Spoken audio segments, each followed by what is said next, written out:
출애굽기 14장 홍해의 기적, 구원의 확신. 이스라엘 백성이 바닷가에 진을 쳤을 때 바로는 그들을 추격하기 위해 마음을 바꾸었습니다. 그는 이스라엘이 광야에 갇혀 길을 잃었다고 생각했습니다. 바로는 이집트의 모든 군대와 600대의 최고의 병거를 이끌고 이스라엘을 추격했습니다. 바다와 산맥으로 둘러싸인 백성은 도망갈 곳이 없었습니다. 이스라엘 백성은 뒤에서 몰려오는 이집트 군대를 보고 큰 두려움에 사로잡혔습니다. 그들은 모세에게 소리치며 원망했습니다.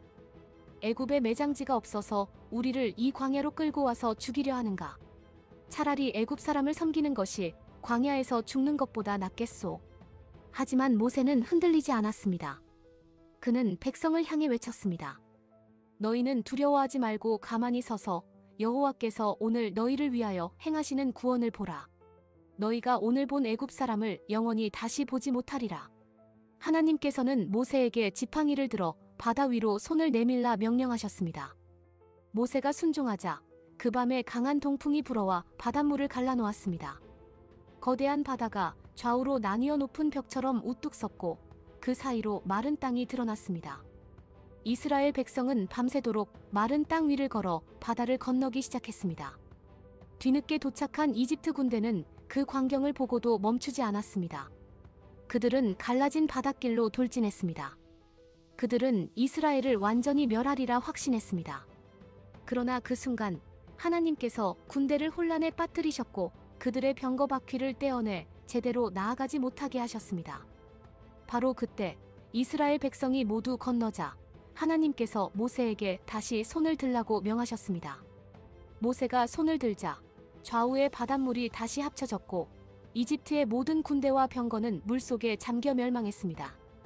바다를 건넌 백성들은 자신들을 구원하신 하나님의 위대함을 보고 깊은 경외심에 사로잡혔습니다. 출애굽기 15장 구원의 노래와 마라의 쓴물.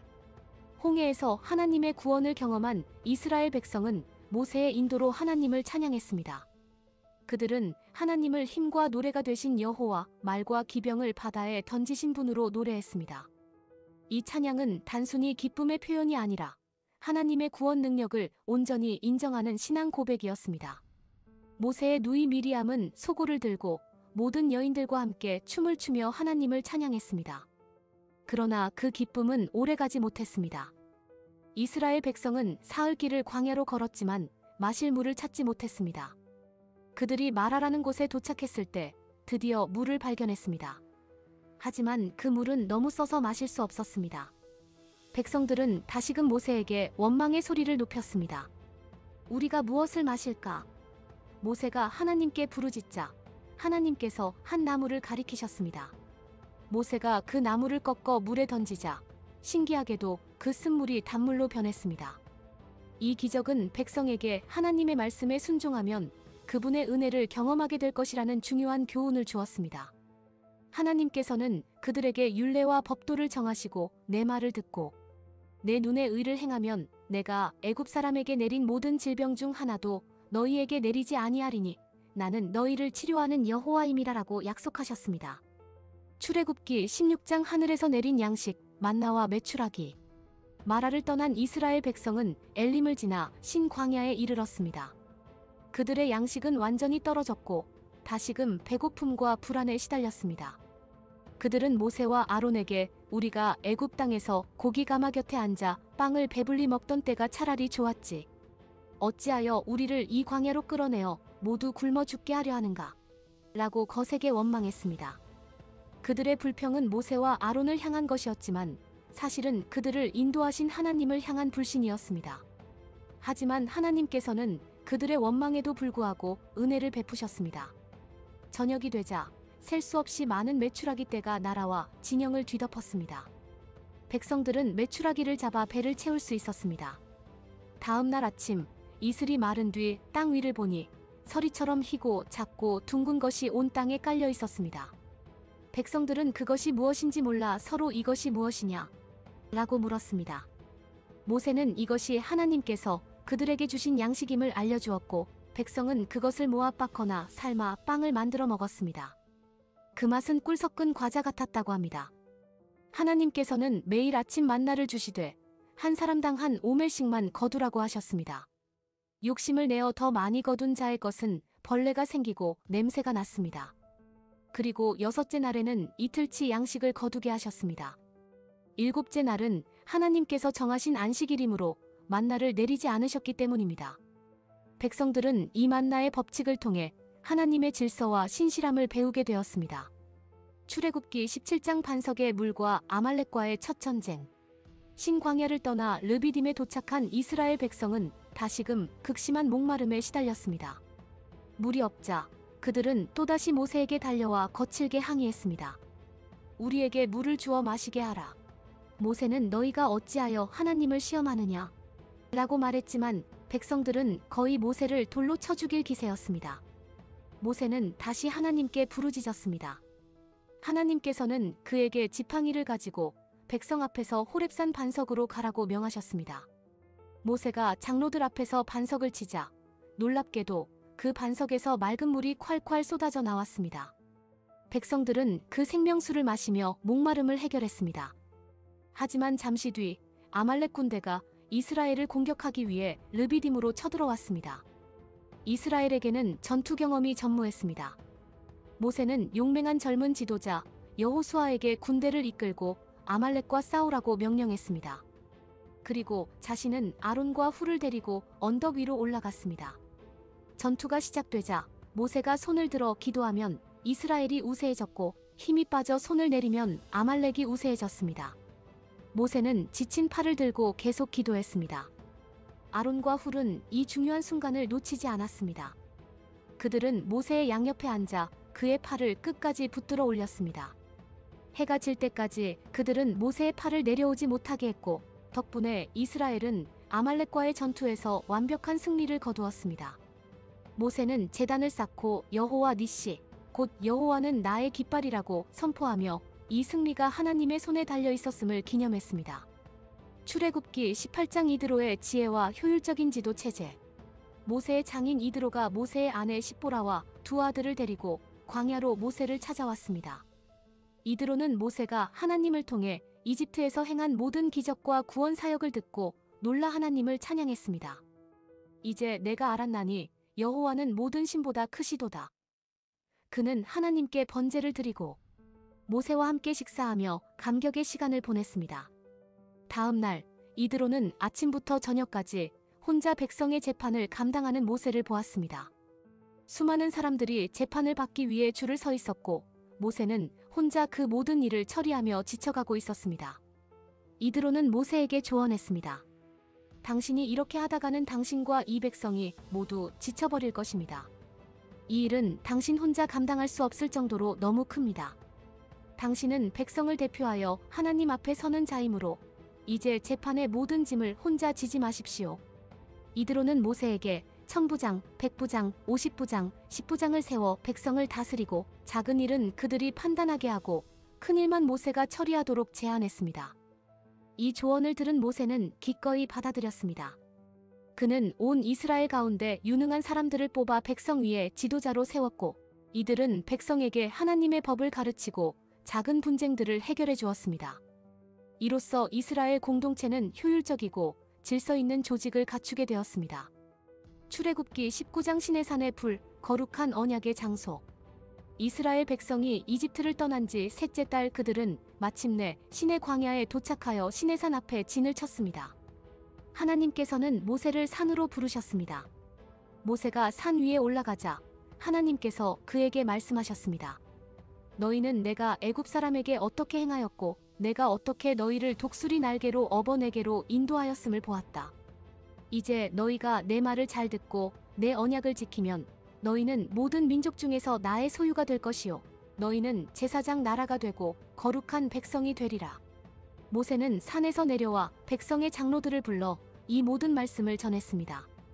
백성은 한 목소리로 여호와께서 말씀하신 대로 우리가 다 행하겠습니다. 라고 응답했습니다. 하나님께서는 백성에게 사흘 동안 몸과 옷을 정결하게 하고 산에 가까이 오지 못하도록 경계를 세우라고 명령하셨습니다. 만약 경계를 넘어 산에 접근하면 죽임을 당할 것이라 경고하셨습니다. 셋째 날 아침이 되자 시내산 위에는 무서운 천둥과 번개, 그리고 짙은 구름이 가득했습니다. 나팔 소리는 점점 더 크게 울려 퍼졌고 산 전체가 크게 진동했습니다.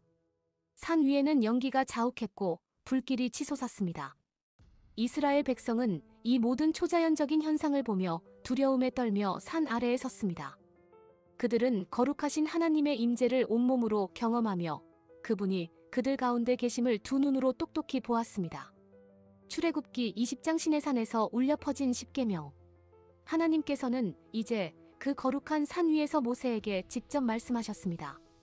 이 계명은 그들의 삶의 전부를 다스릴 기본 원칙이 될 것이었습니다. 너는 나 외에 다른 신들을 내게 두지 말라. 너를 위하여 우상을 만들거나 절하지 말라. 너는 내 하나님의 이름을 망령되이 부르지 말라. 안식일을 기억하여 거룩하게 지키라. 내 부모를 공경하라. 살인하지 말라. 간음하지 말라. 도둑질하지 말라. 내 이웃에 대하여 거짓 증거하지 말라. 내 이웃의 집을 탐내지 말라. 이 10가지 말씀은 단순한 도덕률이 아니었습니다. 이스라엘이 하나님 앞에서 어떻게 살아야 할지, 그리고 공동체 안에서 어떻게 서로를 대해야 할지에 대한 가장 기본적인 언약이었습니다. 백성들은 하나님의 음성을 들으며 두려워했고 모세에게 당신이 우리에게 말씀하소서. 우리가 듣겠습니다. 그러나 하나님이 직접 말씀하시면 우리가 죽을까 두렵습니다라고 말했습니다. 모세는 백성을 안심시키며 두려워하지 말라. 하나님이 오심은 너희를 시험하고 너희로 경외하여 범죄하지 않게 하려 하심이라고 말했습니다. 그리고 모세는 짙은 흑암이 있는 하나님께 더 가까이 나아갔습니다. 출애굽기 21장 정의로운 사회를 위한 법규. 하나님께서는 십계명을 주신 후 이스라엘 백성이 거룩한 공동체로서 어떻게 살아가야 할지에 대한 구체적인 율법들을 말씀하셨습니다. 먼저 종에 대한 법규가 제시되었습니다. 히브리인 종은 6년 동안 일하고 7년째에는 자유를 얻을 수 있었습니다. 만약 종이 결혼하여 자녀를 낳았다면 주인은 그를 자유롭게 보내야 했습니다. 만약 종이 스스로 자유를 포기하고 주인에게 남겠다고 하면 그를 평생 종으로 삼을 수 있도록 그 귀를 뚫어야 했습니다. 이 법은 당시 사회에서 종의 인권을 존중하는 파격적인 내용이었습니다. 이어서 폭행과 살인에 대한 법규가 주어졌습니다. 사람을 때려 죽게 한 자는 반드시 사형에 처해야 했습니다.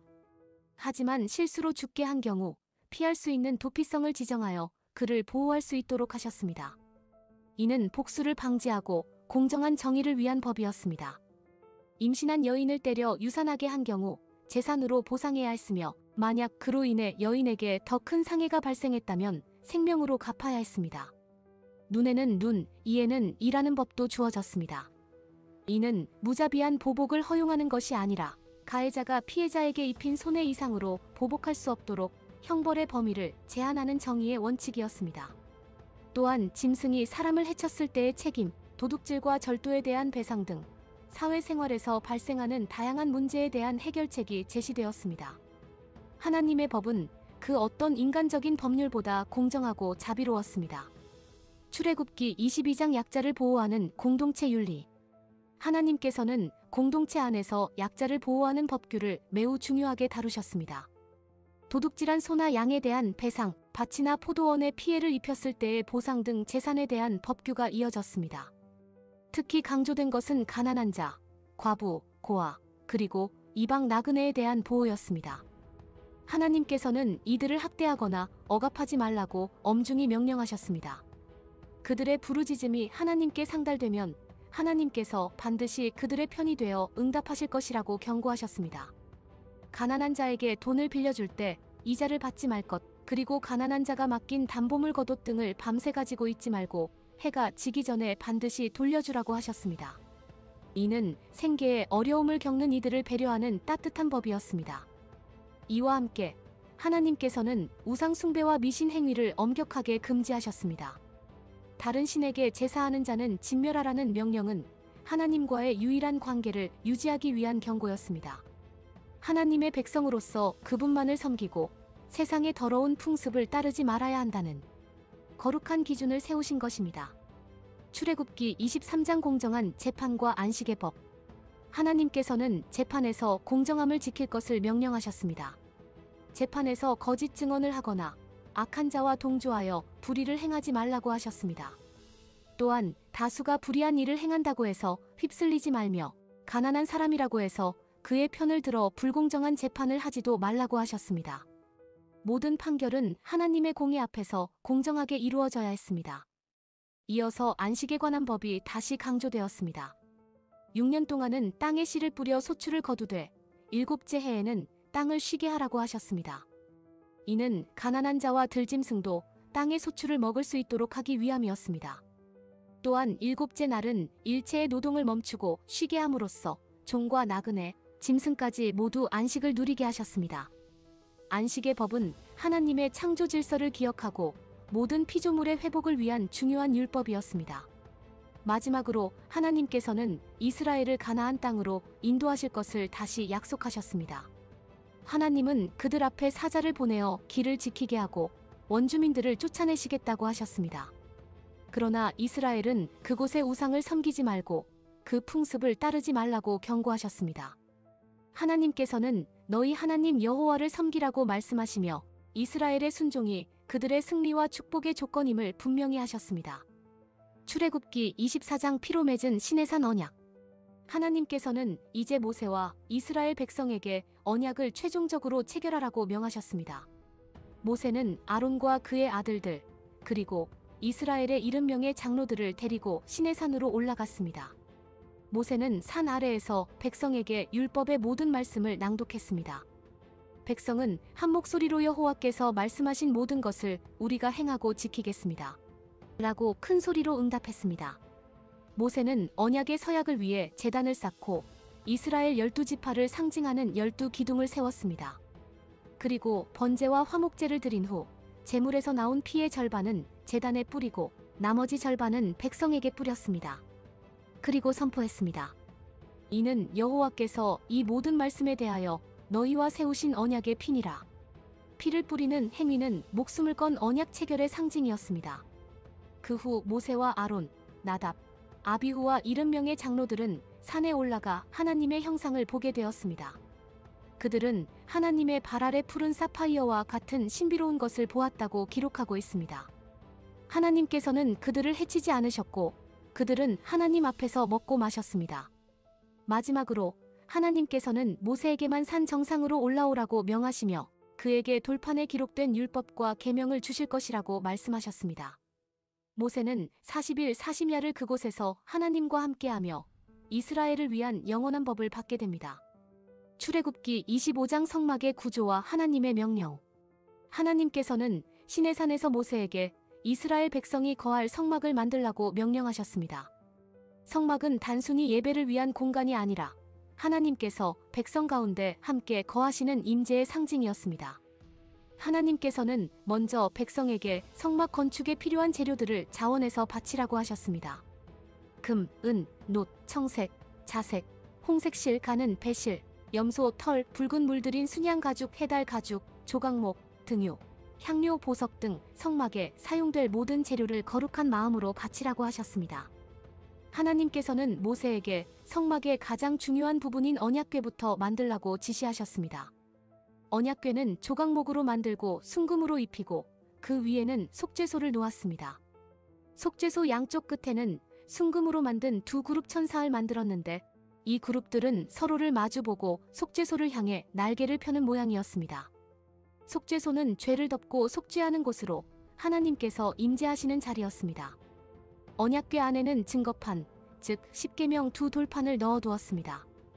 이어서 하나님께서는 금으로 만든 진설병 상과 7개의 가지가 달린 순금 등잔대를 만들라고 지시하셨습니다. 등잔대는 밤낮으로 꺼지지 않는 성막의 빛이 될 것이었습니다. 모든 것은 하나님께서 산에서 보여주신 모양 그대로 만들어야 했습니다. 출애굽기 26장 성막의 덮개와 울타리. 하나님께서는 성막을 위한 4겹의 덮개를 만들라고 지시하셨습니다. 첫 번째 덮개는 가늘게 꼰 배실의 청색, 자색, 홍색 실로 그룹 천사들을 수놓은 정교한 휘장이었습니다. 그 위에는 염소 털로 짠 두 번째 덮개, 붉은 물들인 순양 가죽으로 만든 세 번째 덮개, 그리고 마지막으로 가장 튼튼한 해달 가죽으로 만든 덮개를 씌웠습니다. 이 덮개들은 성막의 내부를 보호하고 하나님의 거룩함을 가리는 역할을 했습니다. 성막의 구조는 크게 성소와 지성소로 나뉘었습니다. 가장 거룩한 지성소에는 언약궤만 놓였으며 지성소와 성소 사이에는 거룩한 휘장이 드리워져 있었습니다. 이 휘장은 하나님과 인간 사이의 분리를 상징하는 것이었습니다. 성소 안에는 진설병상, 등잔대, 분향단이 놓였습니다.